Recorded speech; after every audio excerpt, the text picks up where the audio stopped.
So, i-declare nila na fit to undergo trial si Digong. Tapos, by early next year, yung confirmation of charges hearing tutuloy na. So, yun ang Right. ano niya. And ito this may be a quick conviction. Baka before 2028 or thereabouts, makonvict na It to. will not be the usual 3 to 7 years, no? Oo, kasi ito, open and shut case ito eh. So, pag nangyari yan, yun na yun. That's it. Diba? And what about Bato? Is it true that there's a warrant of arrest already? I mean, what do we know so far? Kasi conflicting messages we're getting from the government. Okay. To the degree you can share, okay, ganun Okay, na. let's just say na I'm not in a position to confirm or deny anything. Okay. Yun na yun. Ito na lang ang goni ni Bato. Sige. Meron siyang nakuhang information, yung in-announce ni Tip-off. Ombudsman Rimulya, di ba? Okay. Why So, would he doon. do that? Why would Ramulya even say that? Like, Well, he has his reasons. He has his reasons. Okay, ando doon yun. Pero on the other hand, sabi ng mga government agencies and the Solicitor General, sabi niya wala namang warrant. Kasi di ba nag-file siya ng TRO?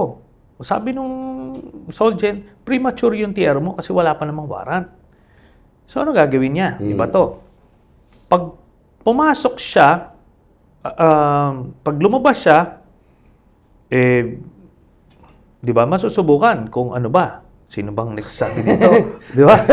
Medyo, Ngayon, kung hindi siya pumasok, correct. kung hindi siya pumasok, may magpa-file ng ethics case sa Senado Correct. kasi hindi ka pumapasok na wala ka namang warrant. Correct. Di ba? Anong ginawa mo? Para saan Pero sinisweldo pa rin siya, di ba? Oh, yes. To be fair kasi, ano pa naman, early days pa naman eh. Pero, kunyari mga 6 months down the road, teka muna, kuha ka na yan. Di ba? You're just being lazy. Oo. Kasi wala pa namang warrant, di ka pumapasok. O di, doon na ngayon, ite-test. Ano ba to? Baka depressed din siya, parang tatay di ka may testing. So, pagka pina-expel siya, Right. he will not be able to serve out the remainder of his term. By 2028, we can now get a new senator. Maging vacant, yung vacant. So, 13 na. 13 Oh, na. wow. Kasi kailangan siyempre ng tao, kailangan ng representation. Hindi naman siya namatay, hindi naman siya nagkasakit. Hindi, Talaga lagay kailan niya ng pumasok. Lagay nung karton, yung parang kay Digaw. Hindi ka lang gano'n yung... baka yun ang gusto ng constituency niya, yung may karton dyan na, Magano tayo dyan, Karton Republic. So, it's not productive naman siya sa Senado, but teka muna, you still have to, yun ang pinangako mo nung kumandidato ka eh. Correct. Tapos di ka papasok. What about Bongo? Where is Bongo in the mix? Should he worry? Si Bongo, mga next year pa yun. But he should worry. Yes. So, i-ready rin niya yung karton niya. And may final naman ako sa Yeah. sa ombudsman. Open and shut case din yun. Di ba? Liwanag eh. Tatay, kapatid yan eh. Pangalan pa niya yung Pangalan yung pa. Oo. 7 billion yan. 200 contracts yan. Grabe. Hindi mo sasabihin na, hindi, ano lang yun. Tsamba, hindi. 200 contracts. buhay, no? The most, yan the most number of contracts, even higher than Duterte. nakuha ni Diskaya. So, anyway. Wait, his family has more projects than this guy. Oo. So may point si this guy na hindi sila talaga yung pinaka... And in fact, yun na nga, sabi when I had the conversation with Vico Soto, Yeah. sinabi niya, si Bongo ang nasa likod ni Diskaya. Siguro nahiya na siya na puro tatay kapatid Yeah. niya yun. Kaya kinuha nila si Diskaya. Kaya na-elevate si Diskaya sa national nung 2017. Nag-coincide nung I mean, I think the PCIG report is clear that the Discayas were in the game but a small-time player. It was really from 2016 to 2017 under Digong na biglang lumobo yung ligaya talaga yung Discaya, no? That's absolutely clear, no? So naghahanap kasi sila ng pwedeng gamitin na front. So, 'yan ang Bongo. So kung hindi man siya madadali ng ICC next year, early next year, dito siya dapat dito sa ombudsman kasi hindi pwedeng hindi pwedeng legal yung ginawa nila na 'yon na within my sphere of influence, bibigay ko sa tatay ko at kapatid ko yung kontrata? No. Nakalagay doon sa batas, that is prohibited up to the 4th degree of consanguinity and affinity. Tapos yun lang ang proof mo.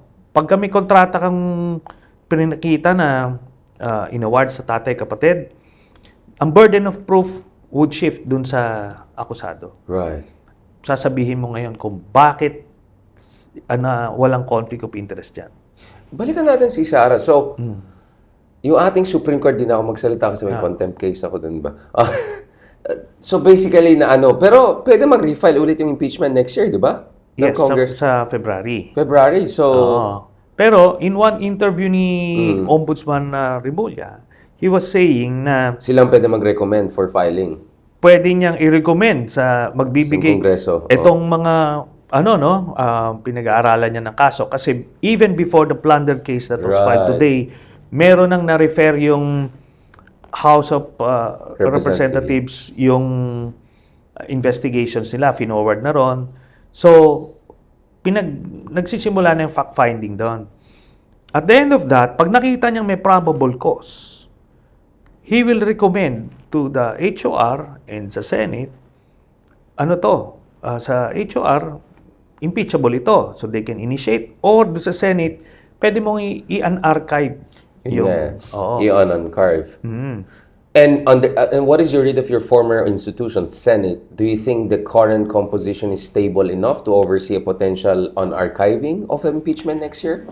I don't see that. I don't see that without any strong political pressure. Pero ito yan. This is where the new Supreme Court rules would come into play. Kasi sinabi nila na pagka-final mo yung impeachment, medyo tightened siya yeah. No, but ito yung mas maganda. It would work against the Dutertes. Why? Kasi sinabi doon, pag final mo, i-hear mo sa House. So the real impeachment could start actually as early Sa as House. then, yeah. At without the intervention of the Duterte senators. So parang quadcom yan. You'd be able to expose Sara sa impeachment process at the House committee pa lang. Pwede ka makakuha ng additional evidence doon pa lang sa House. So more scrutiny kaagad. Kaagad. Boom. Doon De pa facto lang. trial. Yeah. Tsaka, walang magugulo like mga Cayetanos, Marcoletos of the world. Walang... Yung mga nag-aabogado para kay walang Sara. ganon. Kasi ito, parang quadcom yung dating. Di ba? So, baka yung Mark Oleta Jr., meron pang isa pang Mark. Sila Barzaga. Ay, suspended pala siya, no? Hanggang kailan. Baka hindi niya maabutan. Yeah. Having said that, is the Congress stable enough itself? With the President pushing for anti-dynasty bill, the reshuffling, the whole Martin Romualdez episode, do you think the Congress is coherent enough to oversee this the way it used to do? Or how to make sure na the Congress is on an even keel? It remains to be seen. It remains to be seen. But, depende to kay President Marcos. If he's really going for the jugular, he can really... should he go for the jugular, you think, at this point in time? I think there's no choice at this point. Exactly. Di ba? Exactly. Pagka naging presidente to si Sara, what do you think? Will she spare the Marcoses? No. Mati nga tayo eh. Oo, di ba? May listahan na siya eh. May listahan na siya. Yeah. So, yun. Wala na siyang choice at this point. Kaya nga sabi ko, if he really believes na he needs to go for the jugular, kahit ibalik niya si Speaker Romualdez at the helm. Di ba? Yun na yun Kasi that's the only way mo at this point in time. Kasi nag-hesitate yung mga congressman. Teka muna, ano ba to? Di ba? But the evidence on Romualdez was not strong if it's from Zaldico and all, right? I mean, yeah. I don't think that's going to go far, right? In terms of, I had Justice Scorpio on this show also saying mukhang mahina yung circumstantial, yung accusation kay Martin Romualdez at this point in time. Yun din naman yung sinabi ni Ombudsman Remulla sa interview niya na wala sa documents, walang direct na testimony. But yun na nga, if he clears it the next few months, there's no reason for him to be put in the freezer still, di ba? So it could come back. Well, depende nga yun. Ang Right. necessity kasi nito is if you want to go for the jugular. You need the center of gravity. And Oo. Martin was very effective last Yeah, year, holding oo. it together. Kasi meron na silang rapport eh. Exactly. Unlike itong si Speaker D, ano siya eh, bago siya sa Yeah, national hindi speed. solid Oo, yung- iiba dyan eh. Kasi kailangan Yeah. yung person-to-person relationship mo. Correct. Yan. Tapos meron ka mga lieutenants to Correct. to do the whipping eh, di ba? So, yun. That's a decision that the president needs to make. Before we go to the last part of our discussion, Secretary, I want to ask again, ano tong latest expose na insider sa grupo nila, Sara? Ramil ba yun? Son of that guy. It looks parang legit yung nakikita kong documents. Like, this guy was really close to the Sara Duterte family. Like, can you tell us what you know about the case? Ano yan? Pinag-aaralan namin Yeah. the past few weeks.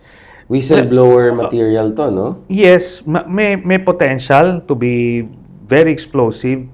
Pero we're approaching it with Due caution, diligence, ano? due Kasi diligence, yeah. may mga gaps pa rin sa storya.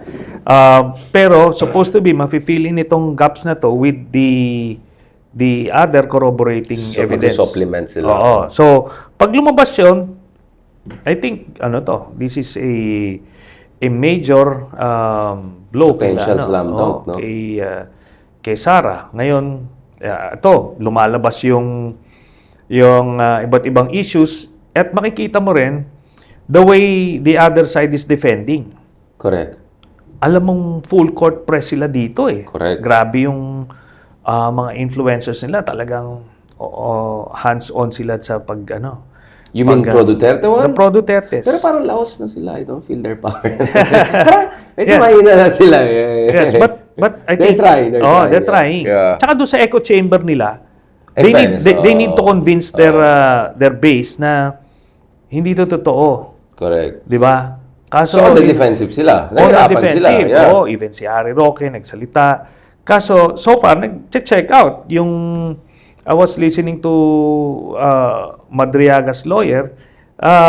Sinasabi na yung the early the basic background nito information and nagche-check out. So next na lang nito yung mga critical information. Right. So we shall see, di ba? Interesting. So yeah. Very interesting. So that leaves us really with the last part of our discussion, which is probably the most important part. Ano ba dapat gagawin ng mga, like sabihin natin, Pink 2.0 movement? We have had this discussion back and forth. Medyo nagtampo ka rin yata sa akin last time kasi nag-split ako. You also see what I'm trying to do, right? I'm trying to put this thing together. Even if I agree with you, Senator Trillanes, my point is that we have to stick together. Yeah. This is a historic opportunity for us to shape the last years of BBM and shape the battlefield for 2028, right? Yeah. So, the way I see it, yung the political terrain is divided into four blocks. The Duterte block, the Marcos block, the middle forces, and the Crazies. non-aligned. Okay. The people who are just okay, busy living life. Then yung crazies, kaya Battle of Five Armies ang sabi. Di ba may mga crazies na gusto nila unta, council, whatever. Yeah. Yun. Pero na yan, masyado. Fringe na yan, insignificant. yeah. So anyway, four major blocks. Yeah. So, ito, ang pinakamalaki dyan, yung mga non-aligned actually. Okay. Yes, they're the majority. Yeah. Tapos itong pag pinagsama mo yung middle forces and the Marcos base, slightly higher siya doon sa Duterte base. So, with that, Ito yung WR numero and Octa also, no? They had similar numbers also, I saw like that. yes, and we And have- your internal ones, yeah. So it corroborates. Yeah. It Okay. So, ang pinakang dito, the Pink should, at least the middle force, the leaders, should embrace the reality that we cannot do this alone. Right. And kaya, the only way for us to make sure na hindi Duterte sa mananalo sa 2028 is unite with the Marcos base. Grand So, Coalition? Yes, kung ano man, no? Ang bottom line kasi dito is the narrative in 2020, it should be between the Dutertes and the anti-Dutertes. So, ganun lang yun. Itong, what does the Dutertes represent? All the undemocratic the practices And in history. unpatriotic too. Yes, There's the unpatriotic. China element. Yeah, so doon yun. Di ba? Everything na that they represent yun, then dito sa kabila.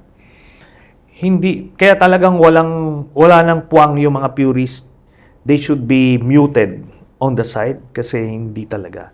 Ngayon, ito naman yung position ko, di ba, na you need to have kaya nga hindi ako receptive dun sa mga purist icons kasi nakakawang ka na naman kung matotrouble ka na naman so ang pinaka doon is mababa yung ceiling nila mataas man sila ngayon pero if you're looking for wala silang agglomeration effect. Hindi sila susuportahan ng ng mga Ilocano. So, hindi. masyadong malalim yung sugat. They just not vote na tipong I hear Risa when I talk to them. They like Risa. Oo. So, merong ganon. At least si Risa is just focusing on policies, di ba?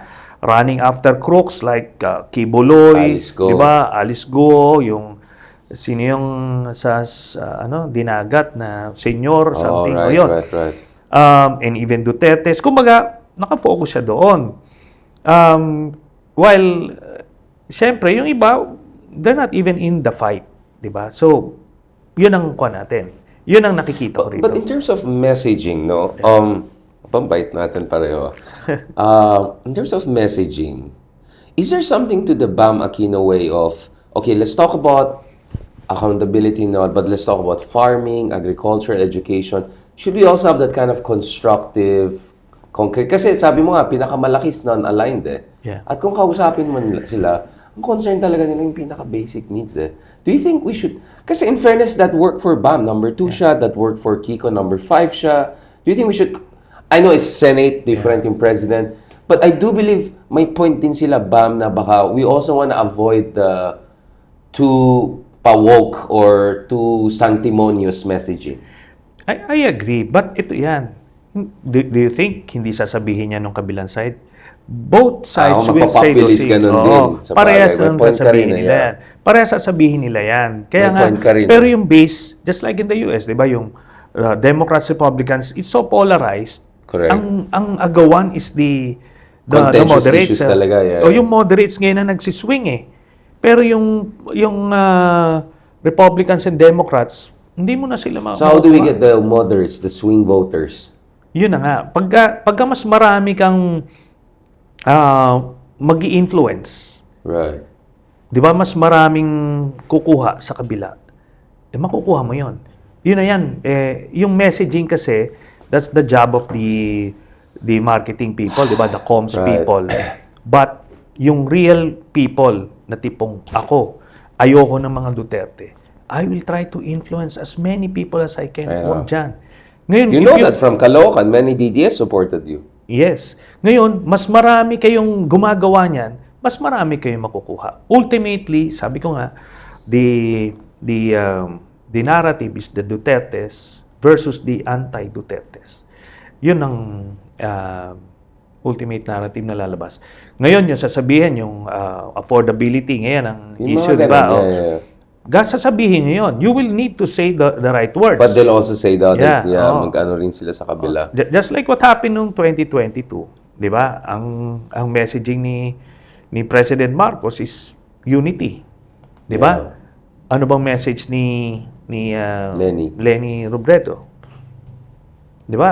Good governance. Right. Pero ano yung linya? The battle lines were drawn between I see your point. So ganun. Ang point ko is, everyone is gonna dump populist anyway. It's talaga dun sa prinsipyo at saka yung nationalism, dun tayo magkakaroon ng clarity at saka juxtaposition. Super last ito. But in terms of underground warfare, ayoko naman makancel ka. Pero as you know, na persona non grata ako in 7 cities in Mindanao, right? For my Human Development Index comment. How do we reach out to our brothers and sisters in Mindanao? Kasi we have to win some in Mindanao at the end of the day, right? Hindi pwede yung watak-watak yung bansa. We need to win back our brothers and sisters. So ito na nga ang formula. The same merger or coalition na sinasabi ko between the Marcos base and the middle forces. Yeah. Ito ngayon ang magiging ang contribution, ang taya nung Marcos base. Right. Kasi nasa kanila yung machinery. Mga LGUs, very influential yan. So, yun ang makukuha mo. Maybe not, not as yung grassroots, yung base, maaaring hindi. Pero yung mga LGUs, pagka tumaya yan, sa kabila, very influential yan. Yun nga ang naging blunder nito ni Toby Chanco because by his own admission, he did not campaign anymore sa Mindanao. Toby Chanco, why is everyone interviewing him? Last time I checked, he oversaw one of the most failed midterms election campaign. How is he suddenly now the man of exposing and man of accountability? Bakit yung media hindi nagda-double check? Etong tao ay kapalpakan lang ang na-oversee niya. And kamusta yung kanyang constituency in terms of public service and all of that? Yun na nga. He has his own flood control projects. Tapos, hindi naman nangangampanya yan eh. Kasi ang mga Chancos, well-established sa Yeah. So, he doesn't have a clue about running a national campaign and true enough, he failed miserably dahil hindi siya nangampanya. Pero, yung mga LGUs, pag na-win over mo yan sila, tumaya yan sila, they can bring their own loyal constituencies. Maaring sabihin mo ng majority pa rin, but you can chip away a big deal sa kurot-kurot put together. And after nun, with a new president, everybody would give that new president a chance. Babawas yung yung animosity, yung polarization, mababawasan kasi it's time to move on. Ngayon, that's now the time to pour some attention sa Mindanao kung ano ba talaga yung real problems nila na sinasabi nila na sinolve ni Digong. Anong sinolve? Karamihan ng mga poor provinces nasa Mindanao pa rin, di ba? Tapos yung binigyan niya ng mga project, yung Davao na kanino napunta doon sa mga anak niya. Mga warlords, mga dynasties, exactly. Yeah. So kumbaga, it's a myth eh. They created that myth. So, pagka nagkaroon ng presidente na maayos sa 2028, it's time to shatter that myth. Mindanao will benefit also again, Talagang gawin mo na yung development sa Mindanao para maramdaman talaga nila yung difference. Na hindi naman na yung Imperial Manila na yan, it's just a construct ng mga taga Mindanao na gustong sumingit doon sa or yung mga warlords doon na nagde-deflect ng blame from their own failures and corruption. Precisely. Oo. Because ando doon din sila sa poder eh. Bakit? Ba't hindi nila na-improve? Pero yung poder nila sa Forbes, di ba? Sa Dasma. Araw-araw kilala taga Mindanao politician dito nakatira sa Forbes and Mas imperial pa sila sa ating dalawa ng taga QC lang, di ba? Medyo mabait talaga tayo this time. Maybe it's the year-ender. Are you feeling more optimistic about next year, Secretary? Because 2025 was really a crazy year. I think it was the crazier political year. Especially last November. Mabigat talaga. I was so crazy, right? Yeah. But I think, sabi ko nga, we've gotten over the hump. But 2026, war of attrition yan. Yeah. So kumbaga temporary ceasefire lang, parang ganun.